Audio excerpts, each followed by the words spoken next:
Keanu Reeves, the unassuming Hollywood icon, casually strolled into a high-end suit boutique dressed in simple clothes that belied his status. For Keanu, it was just another attempt to blend in, another ordinary day, or so it seemed. But the events about to unfold would not only challenge every preconception held by the boutique staff, but also leave an indelible mark on their professional lives. Before the story unfolds, take a moment to let us know where you're tuning in from. If you find tales of unexpected revelations compelling, don't forget to subscribe to the channel, because what happens next in this saga is something you won't want to miss. The subtle chime of the doorbell rings as the glass door swings open, announcing the arrival of a new customer. The sound is nearly swallowed by the refined atmosphere of the luxury suit boutique. The store is a temple of sophistication. Crystal chandeliers cast golden light over polished mahogany shelves, and mannequins are elegantly dressed in suits that cost more than some luxury cars. The saleswoman, impeccably dressed in a tailored suit, adjusts the knot of a tie on one of the mannequins while chatting with a colleague.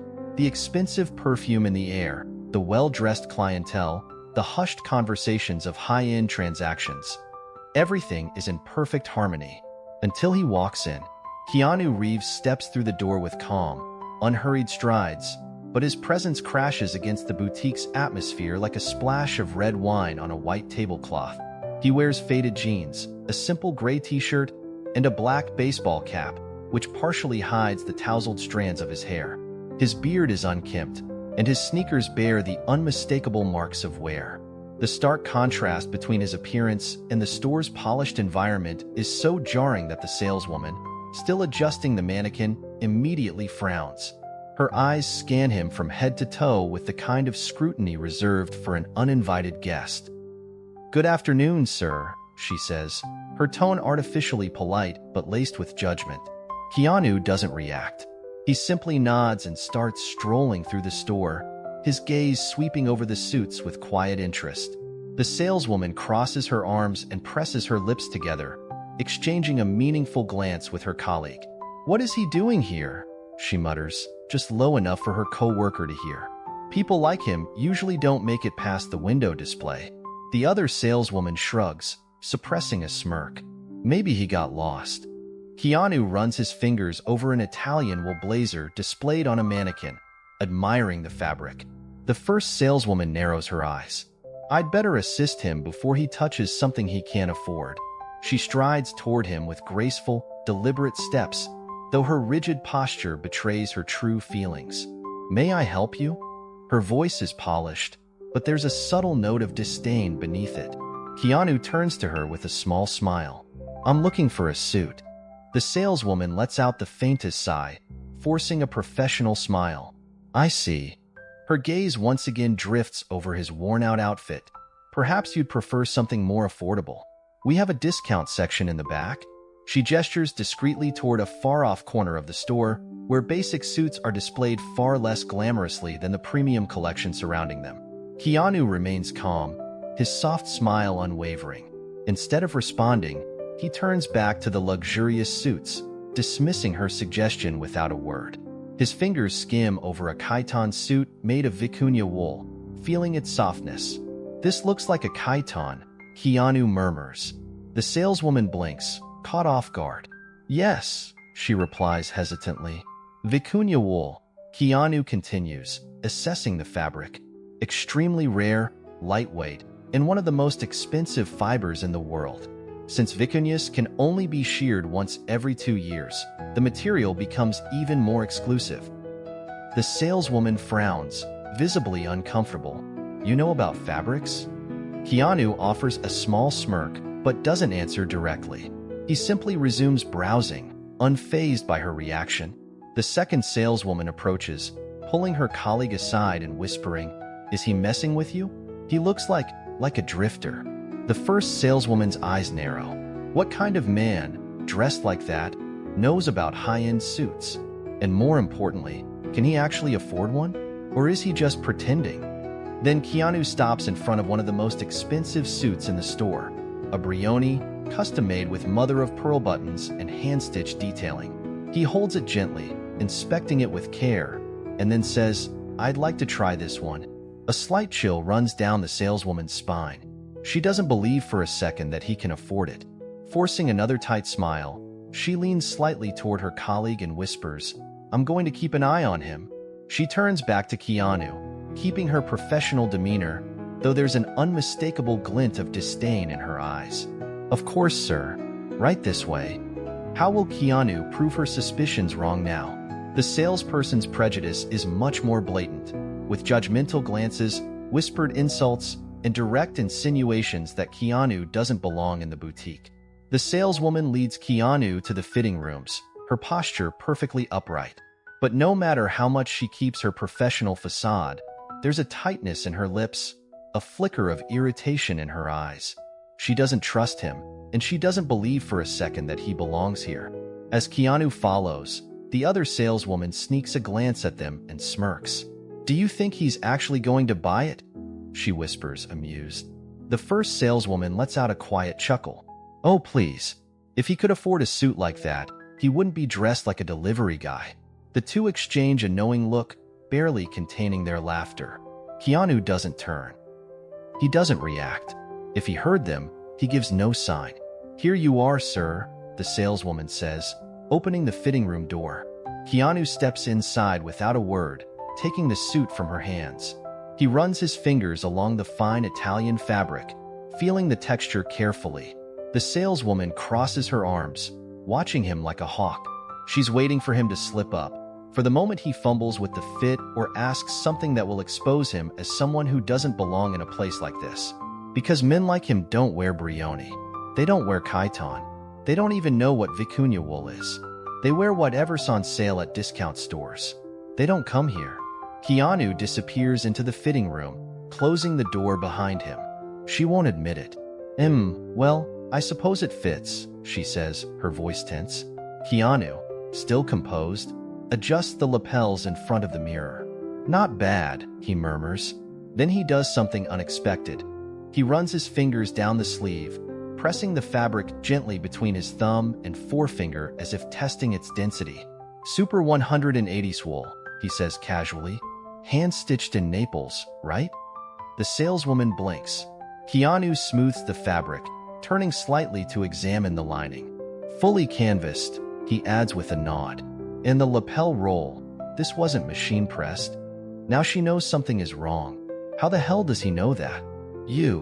She falters, regaining her composure. "You seem to know a lot about suits." Keanu shrugs slightly. "I like quality." She narrows her eyes, trying to regain control of the conversation. "Knowing about suits doesn't mean you can afford them," she quips. Keanu doesn't even blink. "You're right," he says smoothly, "but I wouldn't try one on if I wasn't ready to buy." For the first time, she hesitates. His tone is so calm, so self-assured. It bothers her. "Let's not get ahead of ourselves, sir," she says, folding her arms. "A suit like this is an investment. We should discuss pricing before you get too comfortable." Does she still believe he's just pretending? The silence between the saleswoman and Keanu lingers for a moment. She is still processing what just happened. This man, who in her mind shouldn't be here, standing in front of her in a flawless Brioni suit, talking about fabrics and tailoring like an expert. But instead of admitting she was wrong, she holds her ground. She can't be wrong. Arms crossed, she fakes indifference and shoots Keanu a cold look. "Well, since you seem so interested, do you want to know the price?" Keanu doesn't flinch. "I already know how much it costs." The saleswoman lets out a short, mocking laugh. "Oh, do you?" She tilts her head slightly, crossing her arms. "Then tell me, how much do you think this suit is worth?" Keanu smooths out the lapels again, as if feeling every inch of the craftsmanship. "Between $45,000 and $50,000, right?" The saleswoman stops breathing for a second. He got it right, but she can't show her surprise. Instead, she lets out a sarcastic chuckle. "And do you think it's worth that much?" Keanu shrugs. "Depends. Super 180s wool is excellent, but if I wanted something truly special, I'd go for a bespoke suit from a Seville Row tailor. Something more exclusive." The saleswoman swallows hard. He didn't just guess the price. He demonstrated a level of knowledge that few customers have. The second saleswoman, who had been eavesdropping from a distance, approaches, still smirking. So, has he decided how many suits he's taking? The first saleswoman forces a confident smile. We're still discussing prices. Mr. Keanu here has some strong opinions on tailoring. The second saleswoman raises an eyebrow, giving Keanu a mix of amusement and curiosity. Opinions? That's interesting, because from what I see, he doesn't look like someone who wears suits very often. The first saleswoman chuckles at the remark, playing along. True. I wonder where he learned all this. YouTube? Both of them snicker. Keanu remains calm. He has heard worse before. Fashion has always interested me, he says smoothly, and I like to understand what I'm wearing. But you know what's funny? The two saleswomen exchange glances. What? The first one asks, still trying to hold her authority in the conversation. Keanu turns back to the mirror, adjusting the sleeves of the suit as he examines himself. You talk a lot about appearance, about who looks like they have money and who doesn't, about who belongs here and who doesn't. The first saleswoman feels a slight discomfort creeping in but keeps her face composed. We simply know how to recognize our clientele. It's a matter of experience. Keanu lets out a short chuckle through his nose. I see. So you decide who gets treated like a customer and who gets treated like an outsider. The two saleswomen feel a sting of guilt but refuse to acknowledge it. It's not like that, sir, the first one says, her tone uneasy. But let's be honest, usually, people wearing old jeans and a baseball cap don't walk in here to buy a Brioni. Before Keanu can respond, a voice echoes through the store. Keanu. Everyone turns. A well-dressed man in a navy blue suit and polished leather shoes walks into the boutique with a broad smile. He looks genuinely thrilled to see Keanu. The saleswoman feels an immediate shift in the air.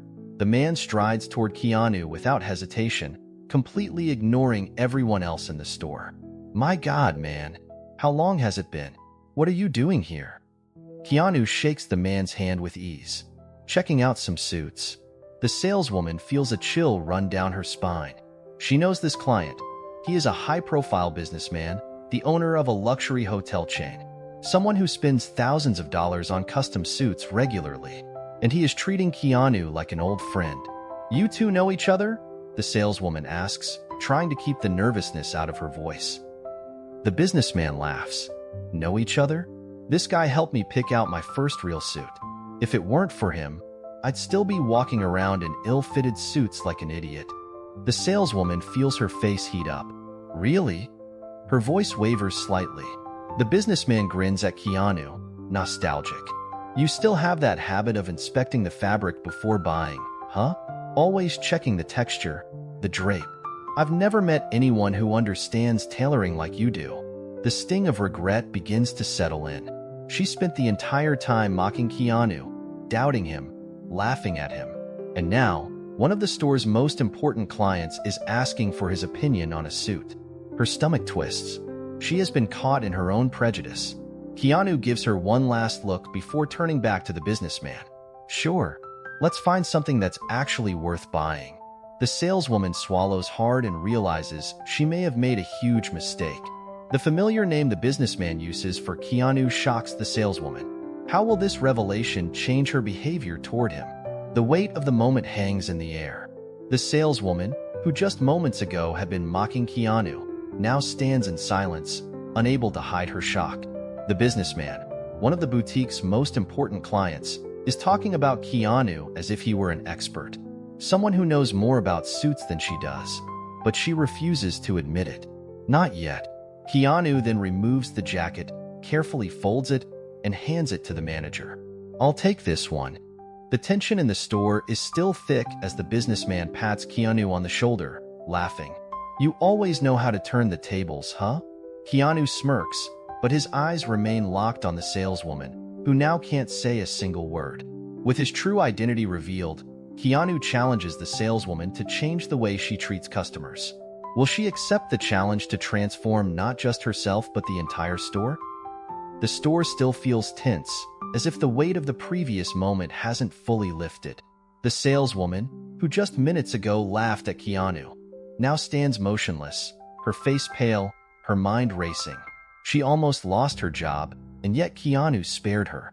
but his words still echo in her mind. I want to see if she learns her lesson first. She swallows hard, stealing a glance at him.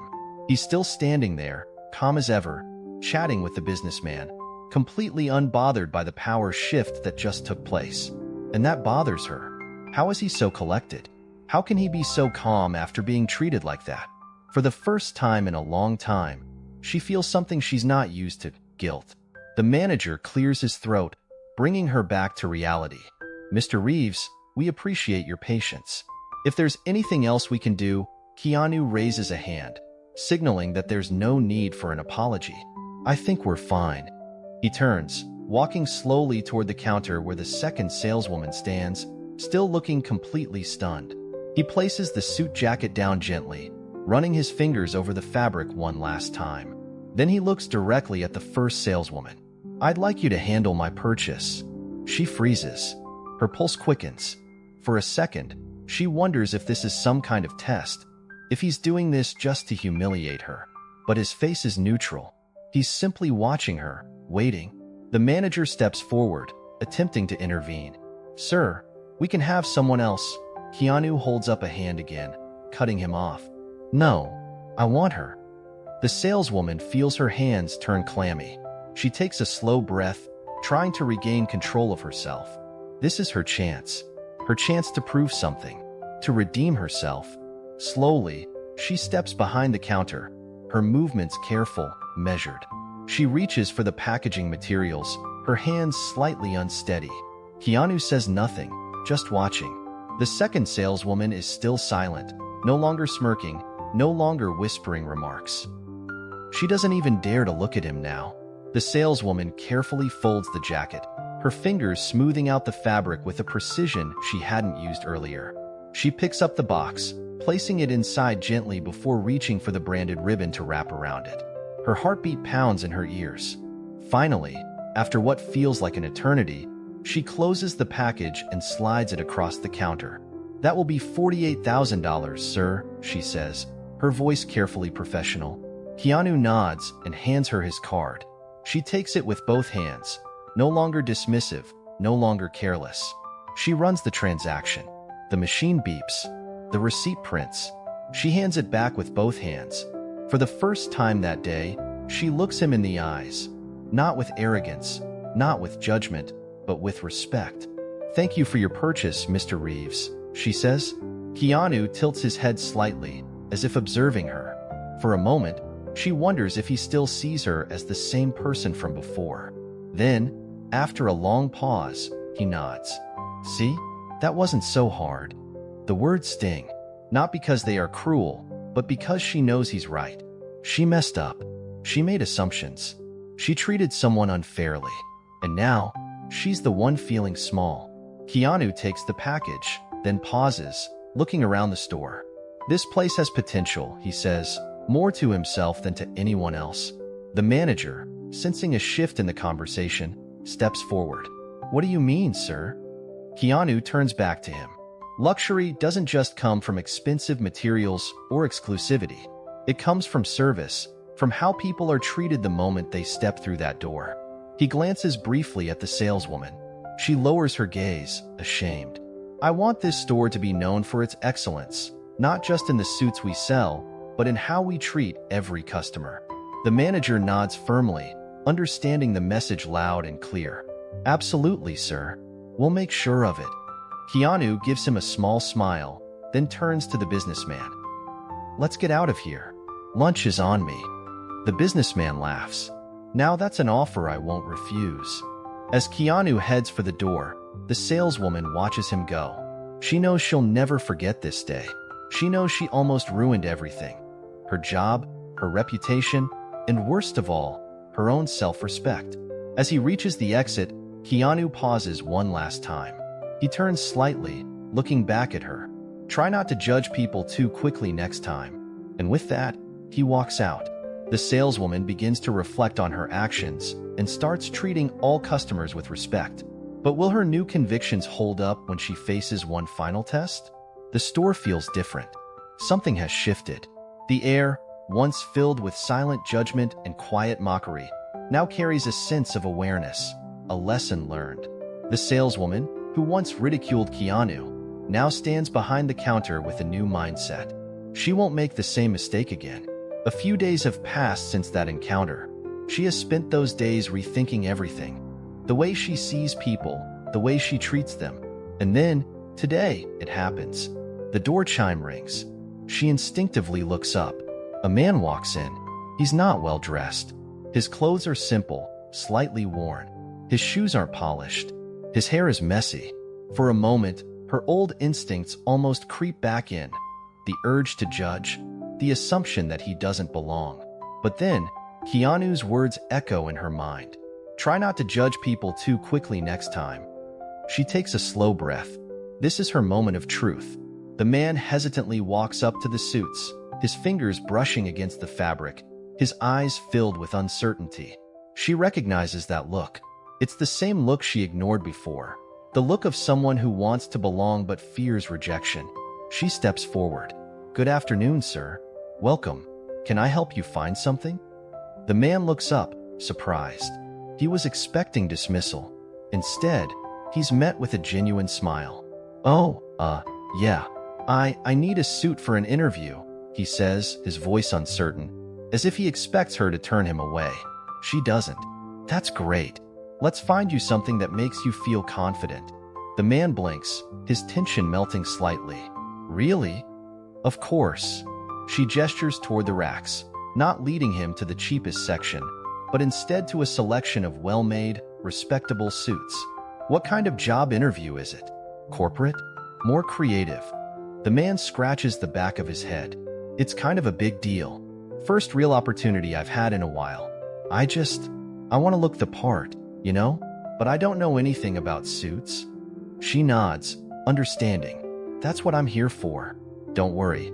We'll find something that fits both you and your budget." For the first time, the man relaxes. And as she guides him through the options, she realizes something. This is what Keanu was talking about. This is luxury, not just in fabric and price tags, but in how people are treated. And this time, she got it right. Thank you for watching. If you missed our last story, don't worry. I've got you covered. I'll leave it here for you to watch. Hope you enjoy it. A luxury car saleswoman believed she could assess a customer based on their appearance. When Sandra Bullock entered the dealership dressed in a hoodie and cap, she dismissed her without a second thought. Little did she know, she had just made the biggest mistake of her career. However, when Keanu Reeves walked in, he did something that left everyone speechless, and you won't believe how this story unfolds. What happened next turned into a scandal no one anticipated. Before we continue, let us know where you're watching from, and if you enjoy stories like this, subscribe to the channel because tomorrow we have another special story for you. The parking lot of the luxury dealership mirrors the opulence of its clientele, with gleaming cars arranged like jewels on display. The mirrored glass facade reflects the clear sky as a discreet SUV pulls into a spot near the entrance. A woman steps out, dressed in a blue hoodie and a black cap. Her movements are calm, her posture unhurried. She gently closes the door and adjusts her sunglasses before heading toward the showroom entrance. Inside, the air is thick with the scent of new leather, and the cars glisten under the showroom lights. Employees in perfectly tailored suits move between high-profile clients, offering them strategic, personalized attention. Sandra Bullock enters unnoticed, her gaze sweeping across the cars, genuine interest flickering in her eyes. But no one seems to pay her any mind. In this dealership, appearances matter. Well-dressed men with expensive watches and women in designer dresses glide between the vehicles as salespeople carefully select whom to assist. Near the service desk, a saleswoman in polished high heels scans the showroom, identifying promising clients. Her eyes briefly land on the casually dressed woman in the hoodie and cap before dismissing her with a well-rehearsed smile. She approaches a couple clad in branded outfits, engaging them in warm conversation. Sandra continues walking through the cars, analyzing their specifications and feeling the texture of the interiors. Her eyes lock onto a luxury convertible, its details making it irresistible. The white leather seats, the polished exterior, the sophisticated dashboard. She steps closer, her fingers grazing the handle, yet no salesperson rushes over to assist her. After a few minutes, Sandra decides to seek assistance. She approaches the service desk just as the same saleswoman from earlier finishes speaking with the wealthy couple. Upon seeing Sandra approach, the saleswoman's expression shifts ever so slightly, polite but detached. "Hi, can I help you?" she asks, adjusting her name tag. Sandra gestures toward the convertible. "I like that model. Is it available?" The saleswoman glances briefly at the car, then back at Sandra, a subtle, almost imperceptible smile tugging at the corners of her lips, but her eyes betray a hint of judgment. "Oh, that's one of our most exclusive models. It comes with a premium package. Maybe I can show you some more affordable options that might suit what you're looking for." Sandra keeps her expression neutral. "I'm really interested in this one. I'd like to know more about it." The saleswoman hesitates, as if debating whether it's worth spending time on this customer. Finally, she exhales softly and concedes, "All right, I can show you the specifications, but just so you know, this model comes at quite a high price." Sandra smiles slightly. "That's fine. I'd still like to learn more about it." The saleswoman swallows hard. Sandra follows her to the car, listening attentively as she explains the technical details. She asks about engine performance, interior materials, and customization options. With each question, the saleswoman looks increasingly surprised. "You seem to know a lot about cars," she comments, trying to hide her astonishment. Sandra shrugs. "I like to know what I'm buying." The saleswoman forces a smile. "Well, this model offers exceptional drivability, but of course, it's a car designed for a very specific clientele." Sandra ignores the implication and runs her fingers over the leather steering wheel, feeling its smooth texture. "Sounds great. Is it available for a test drive?" The saleswoman lets out a short laugh, as if unsure she heard correctly. "A test drive? Yes, I'd like to see how it handles on the road." The saleswoman hesitates. "Normally, we only allow test drives for clients with serious purchasing intentions." Sandra raises an eyebrow. "And I don't seem serious?" The saleswoman backtracks. "Oh, that's not what I meant. It's just that this model has very high demand, so we're a bit more selective with test drives." Sandra remains silent for a few moments, simply observing the woman. She notices the discomfort in the saleswoman's eyes, the way her body language tries to mask her initial judgment. Finally, Sandra offers a slight smile. "That's fine. Just put me on the list of interested buyers." The saleswoman looks relieved, but before she can respond, a male voice interrupts. "Excuse me, do you have this model available for a test drive?" Sandra turns and sees a well-dressed man with neatly styled hair and an expensive watch on his wrist. The saleswoman's demeanor shifts instantly, her smile becoming genuine, her voice more enthusiastic. "Of course, sir. I can arrange that for you right away." Sandra watches the scene unfold without a word. She simply observes as the man receives a completely different level of treatment. As the saleswoman eagerly sets up the test drive for the new customer, Sandra remains composed. She glances back at the convertible, then at the saleswoman, who doesn't even bother to finish their conversation before shifting her attention to the wealthier-looking client. Sandra slides her hands into the pockets of her hoodie and tilts her head slightly, as if confirming something to herself. "I guess that makes things pretty clear, doesn't it?" she murmurs under her breath. She turns and begins walking away, unnoticed. But before leaving, she casts one last look at the convertible. Her interest hasn't waned. In fact, it has only grown stronger. The difference in treatment did not go unnoticed. What the saleswoman didn't know yet was that she was about to discover exactly who she had been underestimating. Sandra is interested in a luxury car. Will she be assisted before an unexpected twist reveals who she really is? Sandra remains near the luxury convertible, taking in every detail. When the saleswoman returns, her smile is forced. But this time, she doesn't even try to hide the condescension in her voice. "So, are you still interested in this model?" Sandra keeps her gaze steady. "Yes, I'd like to take it for a test drive." The saleswoman raises an eyebrow, as if Sandra just said something ridiculous. "A test drive?" "Yes, I want to see how it handles on the road before making a decision." The saleswoman lets out a small, amused laugh. "Oh, so you actually want to drive this car?" Sandra doesn't react. "Yes. The saleswoman crosses her arms and leans slightly forward, her fake smile now completely gone. Look, I don't know if I made this clear, but this model isn't for just anyone. We don't let just anyone test drive it. This time, there's no attempt at subtlety. The insult is direct. Just anyone? Sandra repeats slowly. The saleswoman tilts her head slightly, as if Sandra should already understand what she means.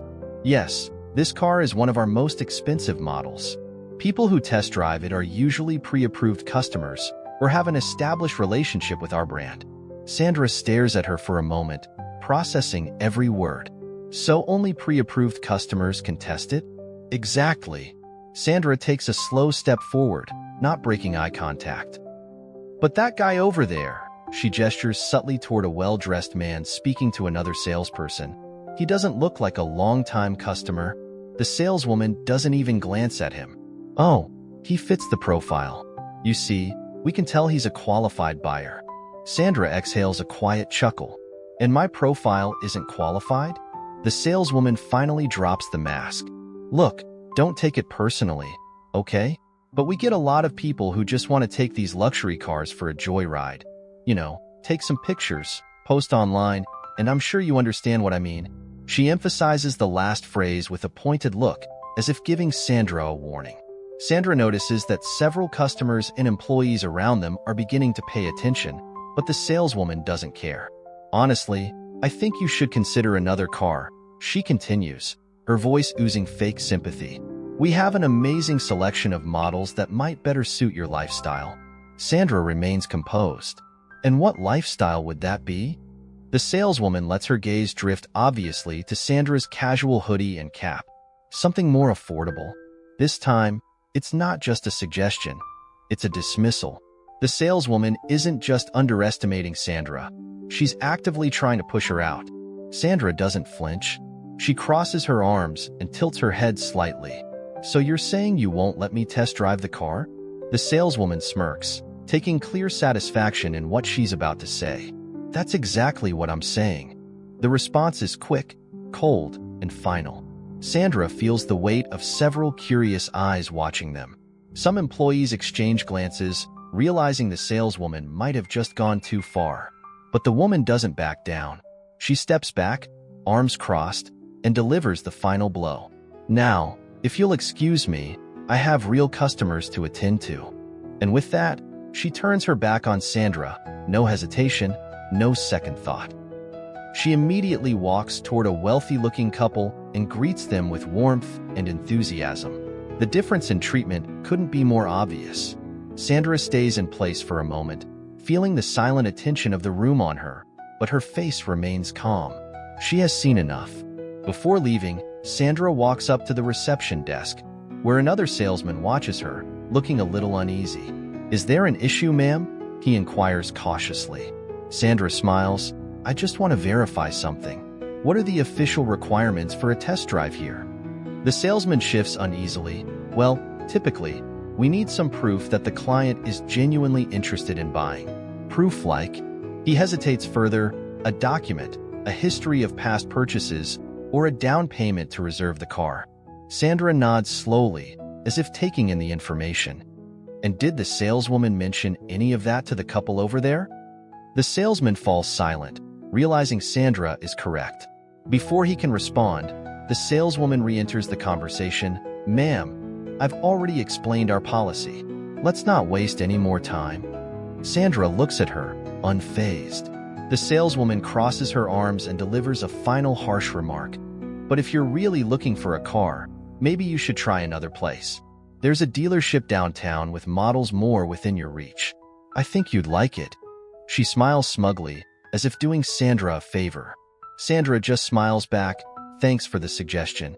And without another word, she turns and walks calmly toward the exit. Before leaving, she pauses briefly at the door, glancing once more at the luxury convertible she's still interested in. Only now, she has something else in mind, a plan. The saleswoman, still grinning in satisfaction, refocuses on the wealthy couple. But then, the atmosphere changes. An unexpected presence is about to enter the dealership, and when he does, everything will be turned upside down. Sandra decides to test the saleswoman's integrity by requesting a test drive of the most expensive model. How will the saleswoman react to this bold request? The dealership continues as usual. Wealthy customers browse the cars, salespeople navigate between them, and the arrogant saleswoman carries on as if nothing happened. Sandra, however, hasn't left the dealership. She simply took a few steps back, unbothered, showing no visible indignation. But inside, she knows exactly what is about to happen. Then, the automatic doors of the dealership slide open again, subtly shifting the atmosphere. A tall man in a black leather jacket and sunglasses strides in with calm but purposeful steps. His slightly tousled dark hair sways as he moves. He doesn't need to say a word.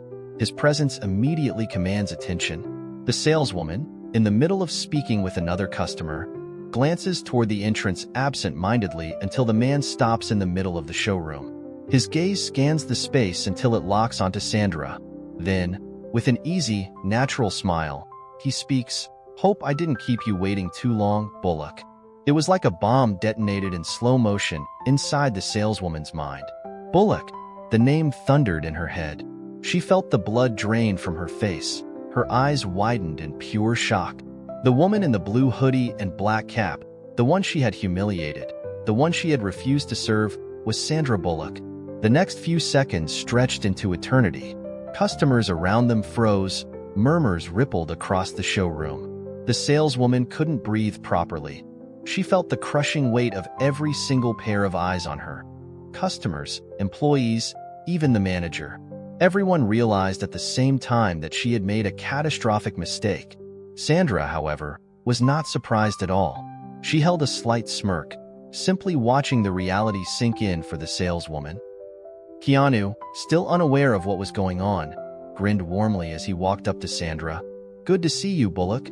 Did you pick out your car?" The saleswoman felt her stomach drop. She tried to speak, but her throat was dry. She didn't know if she should try to explain herself, pretend nothing had happened, or just collapse from embarrassment on the spot. Keanu finally noticed the sudden awkward silence in the dealership. He frowned, looking around. "What's up? Why does everyone look so tense?" Sandra smirked and, for the first time, turned directly to the saleswoman, who now looked as pale as a ghost. "I think someone just realized they made the worst mistake of their life." The saleswoman gulped but couldn't say a word. Keanu followed Sandra's gaze and finally noticed the woman trembling with nerves. "Do you work here?" he asked, still unaware of the full story. The woman forced a nervous smile. "Yes, Mr. Reeves, welcome.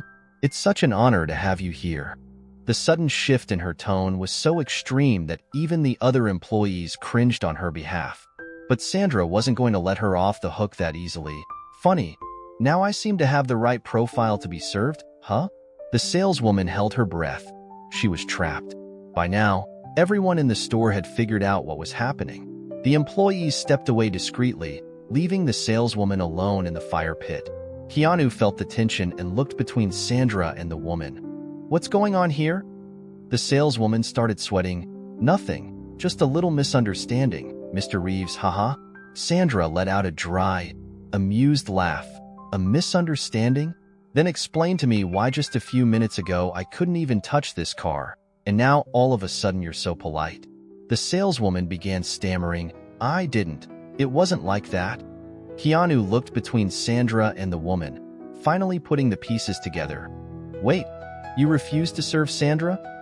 The saleswoman tried to recover. "No, yes, I just didn't know she was." Sandra crossed her arms, finishing the sentence for her. "Rich?" The saleswoman shut her eyes for a second, feeling the sting of the blow. Keanu sighed heavily, shaking his head. "This still happens?" Sandra smirked victoriously.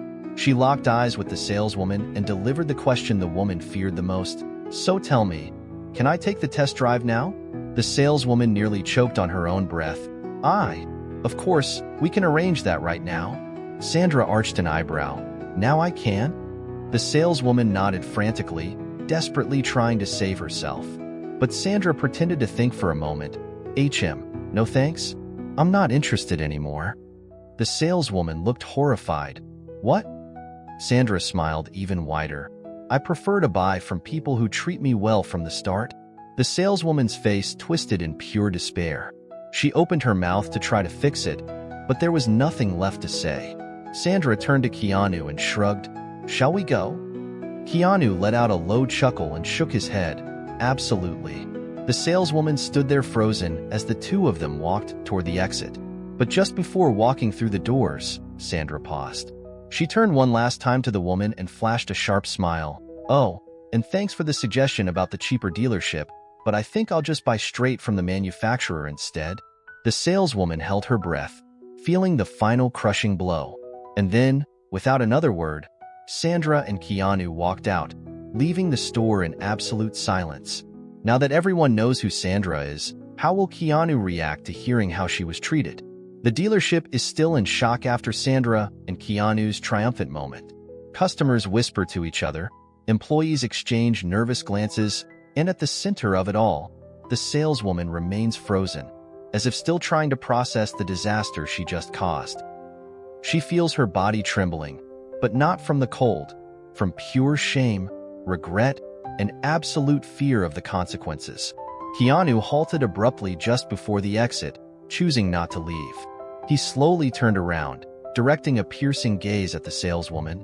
She swallowed nervously, while Sandra paused beside him, sensing the impending confrontation. Keanu slipped his hands into his jacket pockets and, with a voice calm yet heavy with intensity, inquired, "Is anyone going to explain what just happened here?"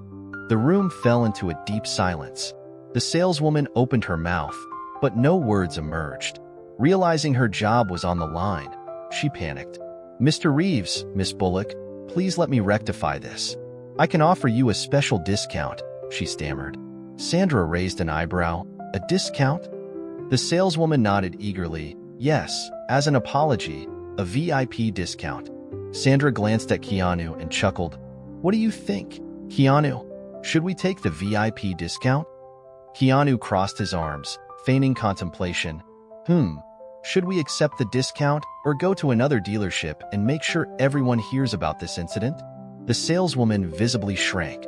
Keanu then addressed the manager. "My advice: teach your staff not to judge customers by their appearance." The manager nodded quickly, sweating profusely. Keanu smirked slightly. "Good luck with the online reviews." With that, he and Sandra exited the dealership without a backward glance. The saleswoman stood there, crushed by the weight of her mistake. She apologized and promised to change, but was her change genuine? The dealership's automatic doors closed slowly, leaving behind an atmosphere thick with tension. The saleswoman remained rooted to the spot, overwhelmed by the public humiliation and disgrace. The contemptuous looks from Keanu Reeves and Sandra Bullock made her wish to vanish. Her colleagues avoided eye contact, but the whispers of customers gossiping about the incident made her face burn with shame. The dealership manager finally broke the silence. "My office now?" The saleswoman felt her stomach twist but obeyed without question. Inside the manager's office, the air was suffocatingly tense. He slammed the door shut and glared at her harshly. "Do you have any idea how badly you just messed up?" The saleswoman kept her head down, but the manager slammed his palm on the desk, demanding, "Look at me when I'm talking to you. Look at me when I'm talking to you." She flinched and lifted her eyes, filled with panic. "We just lost two of the most influential customers in the world because you judged someone by their appearance," he said, taking a deep breath and rubbing his face, struggling to contain his anger. "Do you know what that means?" The saleswoman remained silent, her anxiety skyrocketing. The manager threw a tablet onto the desk, displaying multiple headlines. Sandra Bullock humiliated at luxury dealership. Keanu Reeves exposes discriminatory treatment. Saleswoman denies Sandra Bullock a test drive. Dealership faces online boycott. Keanu Reeves destroys arrogant saleswoman in luxury car showroom. Each headline felt like a gut punch. The dealership was being massacred online. The manager continued, "Our ratings have plummeted, and guess who's going to take the fall for this?" The saleswoman felt the blood drain from her face. "Please, sir, let me fix this." The manager laughed coldly. "Fix it? How? Do you think you can just apologize and everything will be fine?" She didn't know what to say. The manager stared at her for a long moment, then finally sighed heavily. "I should fire you right now." The saleswoman held her breath, but to her surprise, he didn't say the final words. "But maybe there's still a chance," he said. The saleswoman blinked, shocked. "I want you to try and redeem yourself, not to save your job, but because you need to learn a lesson," he pointed toward the door. "You're going to leave this office and find a way to apologize genuinely to Sandra Bullock." Her heart raced with anxiety. "And if I do?" The manager crossed his arms. "Then maybe I'll consider not firing you." The saleswoman nodded quickly and rushed out of the office before he changed his mind. But now she had a problem. How was she supposed to apologize to Sandra Bullock? Her palms sweated profusely as she forced herself to swallow her pride and finally said, "I just wanted to apologize." Sandra raised an eyebrow but said nothing. The saleswoman gulped. "I know I was arrogant, judgmental, unfair, and I have no excuse for it. All I can say is I messed up badly." Sandra tilted her head, studying the woman in front of her. "You want me to accept your apology?" The saleswoman nodded quickly. "Not for my job. I know that's already lost. I just want you to know that I genuinely regret what I did." Sandra stayed silent for a few moments. Then, to the saleswoman's surprise, she gave a small smile. "You know, I've dealt with a lot of people like you." The saleswoman lowered her head, ashamed, but Sandra continued, "Not many have the courage to admit when they're wrong." The saleswoman looked up, surprised. Sandra took another sip of her coffee and placed the cup back on the table. "So you're sorry? Great. Now the real question is, what are you going to do with that?" The saleswoman frowned. "What do you mean?" Sandra smirked knowingly. "Being sorry is easy. Changing is hard." The saleswoman fell silent, reflecting on those words. Then finally, she responded, "I'm going to prove that I've learned." Sandra nodded, satisfied. "Then I accept your apology." The saleswoman felt a wave of relief wash over her. "Thank you." "Really?" Sandra stood up, picked up her coffee, and winked at her. "Good luck with that." With that, she walked away, leaving the saleswoman standing there, contemplating what she would do with her second chance. The saleswoman promised to change, but would her transformation be genuine? Or would she be tested again by an unexpected future customer? A week had passed since the incident. The dealership had taken a hit both online and internally. Negative reviews flooded in, and the scandal made headlines for days. Many customers who had been loyal to the brand now questioned whether they wanted to shop there again. And the saleswoman? She was still employed, barely. The manager had allowed her to stay, but on one condition. "You either prove you've changed, or you're out. No second chances." She had one shot to show that she had truly learned her lesson, and today that shot was about to come. As the deal was finalized, the manager watched from a distance, arms crossed.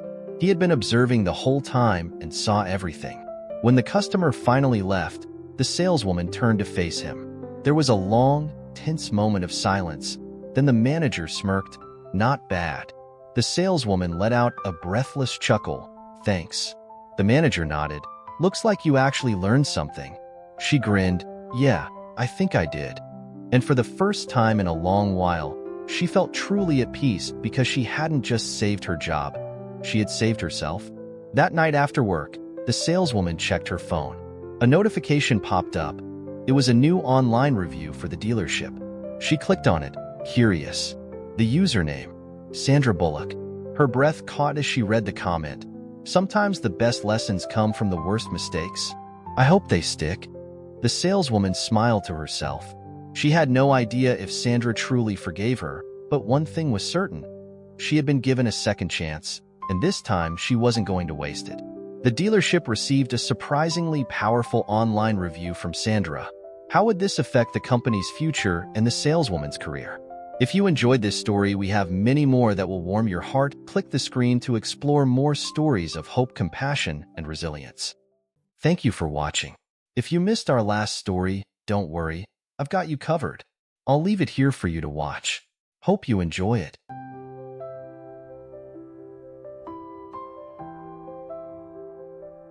In the sparkling heart of Beverly Hills, where appearance is everything and first impressions can determine your success or your failure, a simple act of prejudice was about to dismantle a carefully constructed facade of superiority.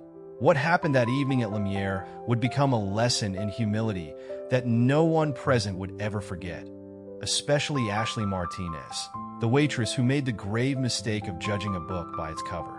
The evening began like any other at Lumiere, one of the most exclusive restaurants in Beverly Hills. The crystal chandeliers cast their warm glow over the meticulously set tables while the soft notes of a grand piano filled the air. The restaurant was a symphony of elegant whispers, clinking glasses, and occasional bursts of refined laughter. Ashley Martinez stood at her station, observing her domain with the expert eye of someone who believed she belonged to the elite rather than serve them. At 28, she had carefully built her image. Her black uniform always impeccably pressed, her dark hair pulled back into a flawless bun, and her makeup subtle yet perfect. She was proud to work at Lumiere, even though her pride had long crossed the line into arrogance. Table 12 needs a wine refill, she instructed a junior waiter, her tone carrying the authority she had earned in 3 years of service. And remember, we serve from the right, always from the right. She smiled to herself, enjoying the way new staff members rushed to meet her exacting standards.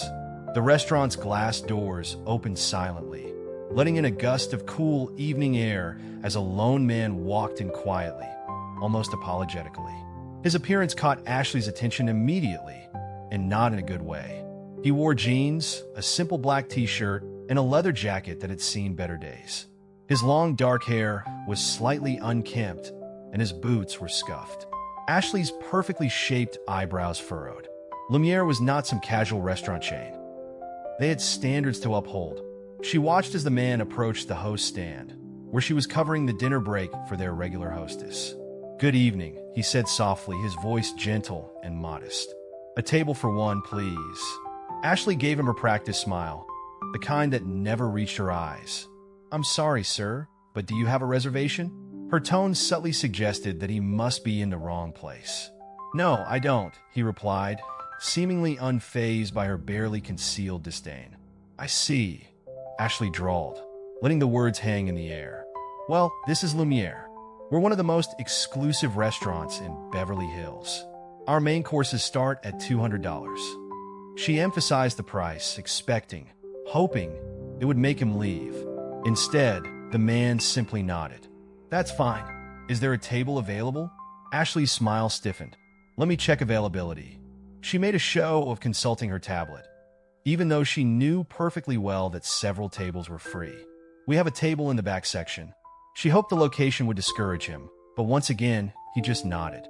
"That would be perfect, thank you." As she led him through the restaurant, Ashley deliberately took the longest route, making sure he passed by the well-dressed diners who glanced up from their meals to stare at him. She could practically feel their judgmental gazes, and it gave her a sense of satisfaction. This would teach him to know his place. The table was the worst in the restaurant, right by the kitchen doors, where the clatter of dishes and the shouting of chefs would disrupt any attempt at a peaceful dinner. "Here you go," she announced, dropping the menu onto the table with just a bit more force than necessary. "Your waiter will be with you shortly." She turned to leave, then paused, unable to resist adding, "Just to confirm, sir, you're aware of our pricing structure?" The man looked up at her, his eyes calm and kind. "Yes, I am. Thank you." Something about his composure irritated Ashley even more. People like him were supposed to be intimidated by places like Lumiere. They were supposed to feel uncomfortable, out of place. But this man seemed perfectly at ease, and that annoyed her more than she cared to admit. As she walked away, she stopped at the service station, where another waiter, Michael, was preparing drinks. "Can you believe the nerve?" she whispered, though loud enough to be heard. "Walking in here dressed like that? I give him 10 minutes before he makes up an excuse and leaves." Michael glanced at the man, then back at Ashley. "Maybe we should just serve him like any other guest." "Please," Ashley scoffed. He'd probably saved for months just to try to impress someone. Well, he chose the wrong restaurant for that. What Ashley didn't know, what none of them knew, was that the man in the worn leather jacket was Keanu Reeves, who had quietly acquired a controlling stake in Lumiere 6 months earlier. He preferred to observe his establishments incognito, believing it was the only way to see their true character. And right now, he was seeing quite a lot. As the evening progressed, Ashley's behavior became increasingly inappropriate. She forgot to bring water to the table, took an extraordinarily long time to take his order, and when she finally did, her comments were laced with condescension. Wagyu beef is extremely sophisticated, she explained as if speaking to a child. It might be a bit advanced for some palates. She emphasized the word advanced while casting another look of disapproval at his casual clothing. "I'll take it," he said simply. "Medium rare." "Certainly," Ashley replied, her tone suggesting she doubted he even knew what medium rare meant. "And for wine, we have an extensive collection, although I should mention that our wines start at $200 a bottle. The Chateau Margaux, $25.15, please." Ashley's smug smile wavered slightly. That was a $2,000 bottle of wine, and he had ordered it without even glancing at the wine list. But she quickly recovered, convincing herself that he must have heard the name somewhere and was just trying to show off. "Very well, sir," she said, her voice dripping with sarcasm. "I'll just need to verify your payment method before placing such a substantial order." Instead of being offended, the man reached into his worn leather jacket and pulled out a black American Express Centurion card. A card available by invitation only, rarer than any wine in Lumiere's cellar. Ashley's hand trembled slightly as she took it, but she couldn't resist reading the name aloud in disbelief. Keanu Reeves. Her voice trailed off as realization began to set in. She looked at him again. This time she really looked, and she felt her stomach drop. The kind eyes, the quiet demeanor, the effortless confidence. How had she not recognized one of Hollywood's most beloved actors? But Keanu wasn't done surprising her. "Yes," he said calmly. "Though tonight, I'm here less as an actor and more as an owner. I acquired Lumiere 6 months ago. I like to visit occasionally unannounced to see how things are really run." His voice remained gentle, but there was steel beneath the softness. "And I must say, Ashley, I've seen quite a lot tonight." The crystal glasses in Lumiere seemed to tremble in the sudden silence that fell over the dining room. Ashley stood frozen, her carefully maintained composure cracking like thin ice under the summer sun. The black American Express card in her hand felt impossibly heavy as the weight of her mistake came crashing down on her. I, she stammered, abandoned by her usual eloquence. The dining room had grown so silent that even the kitchen staff had noticed, peeking through the service doors with curious expressions. Keanu Reeves sat quietly in his chair, watching her with the same gentle expression he had worn all evening. But now, that gentleness felt different. It wasn't meekness, as she had mistaken it for. It was the quiet confidence of someone who had nothing to prove. "Perhaps," he said softly, "we should continue this conversation somewhere more private."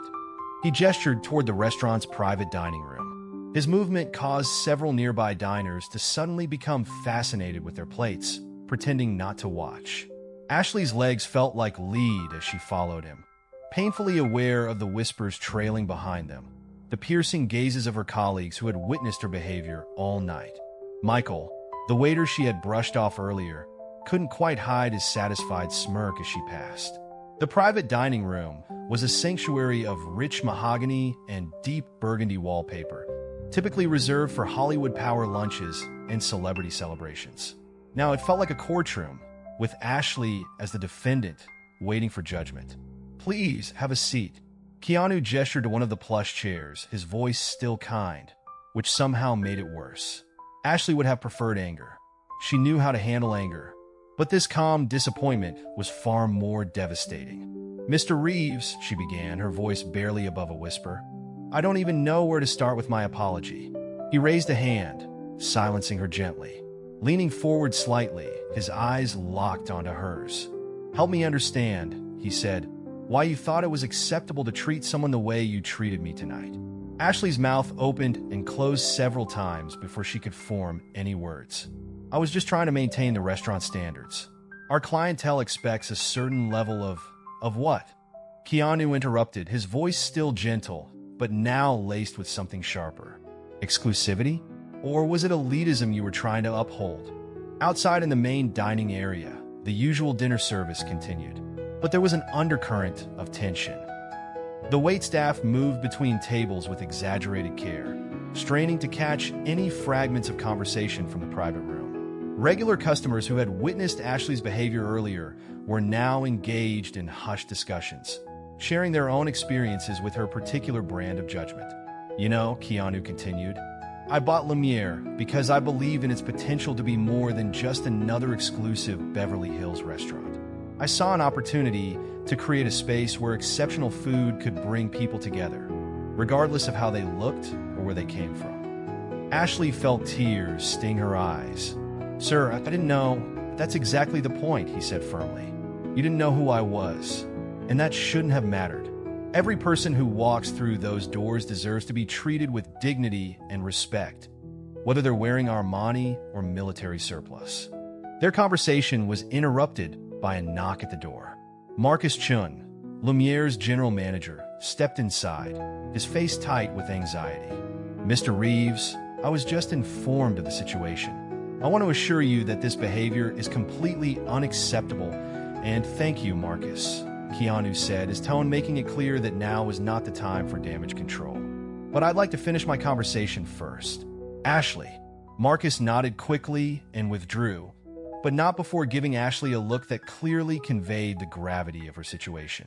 As the door closed behind him, Ashley felt the last remnants of her professional facade crumble. I worked so hard to be here, she said, her voice breaking. 3 years building a reputation, mastering every aspect of fine dining, becoming someone who belonged in a place like this. I just wanted to protect all of that. And in doing so, Keanu observed, you became exactly what you thought you were fighting against. Someone who judges others based on appearances, who uses their position to make others feel small. The truth of his words hit Ashley like a physical blow. She thought of all the times she had dismissed guests who didn't meet her standards, the subtle ways she had made them feel unwelcome. How many incredible people had she turned away? How many memorable nights had she ruined with her prejudices? The irony, Keanu continued, is that true elegance has nothing to do with designer labels or expensive watches. It's about how you treat others, especially those you think can't do anything for you in return. Outside, the sun had fully set, and the restaurant's dinner service was in full swing. Through the private dining room windows, the lights of Beverly Hills shone like stars, oblivious to the drama unfolding inside.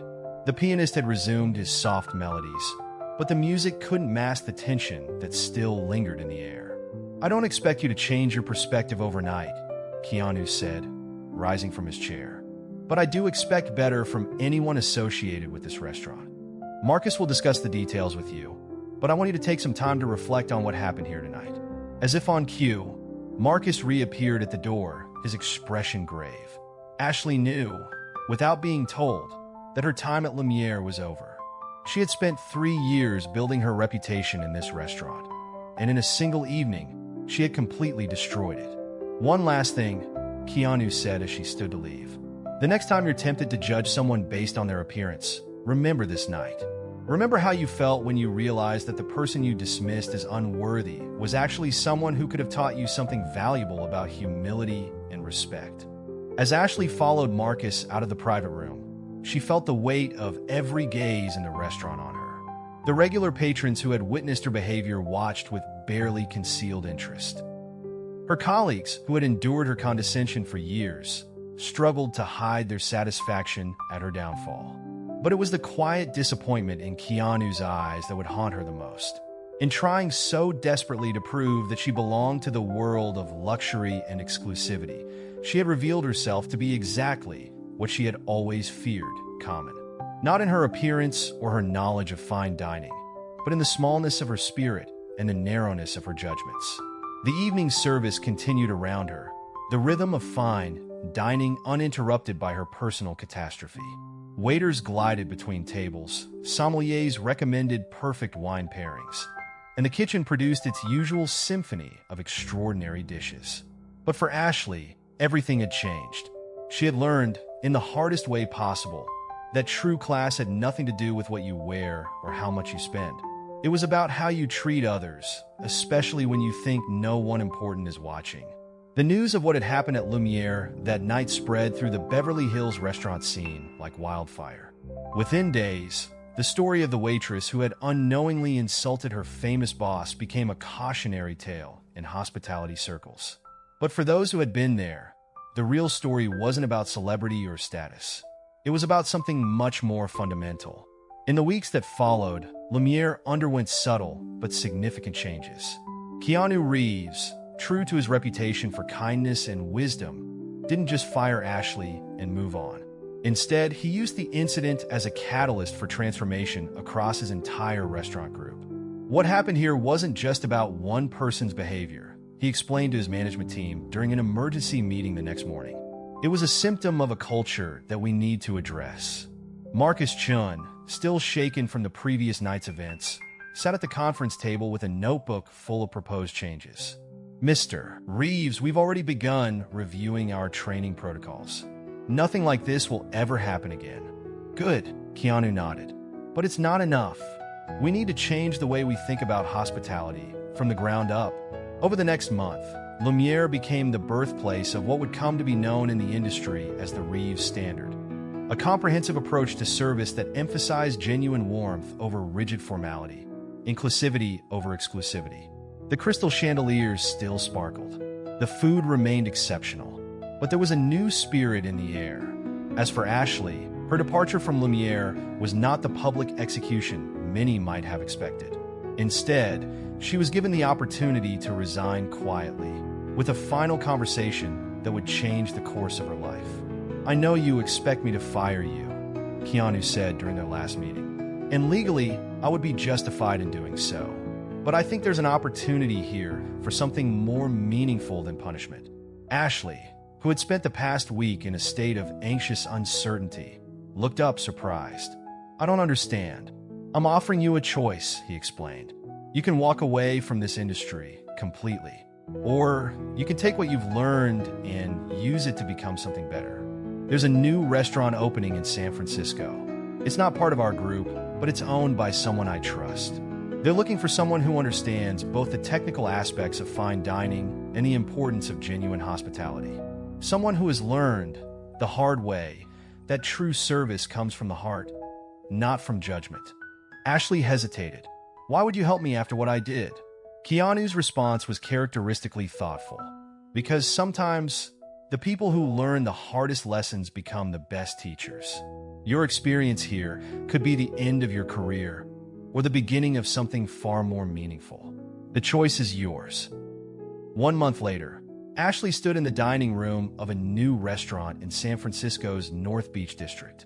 The space was different from Lumiere, warmer, more welcoming, but no less elegant. As she trained new servers, her words carried the weight of hard-earned wisdom. The most important thing to remember, she told them, is that every guest who walks through that door is first and foremost a person. Their clothes, their appearance, their mannerisms, none of that matters. What matters is how we make them feel. At Lumiere, the changes implemented after the incident had transformed the restaurant in subtle but profound ways. The food was still extraordinary, the service still impeccable, but there was a warmth that hadn't existed before. Regular patrons noticed that the staff seemed more genuine, more human. The invisible barriers that once separated worthy guests from unworthy ones had dissolved. The table by the kitchen, Ashley's former punishment corner, became something of a legend. Keanu had deliberately designated it as the owner's table, and occasionally sat there during his unannounced visits. Dressed in his signature casual style, he served as a silent reminder to the staff. Appearances can be deceiving, and true class has nothing to do with how you look, but everything to do with how you treat others.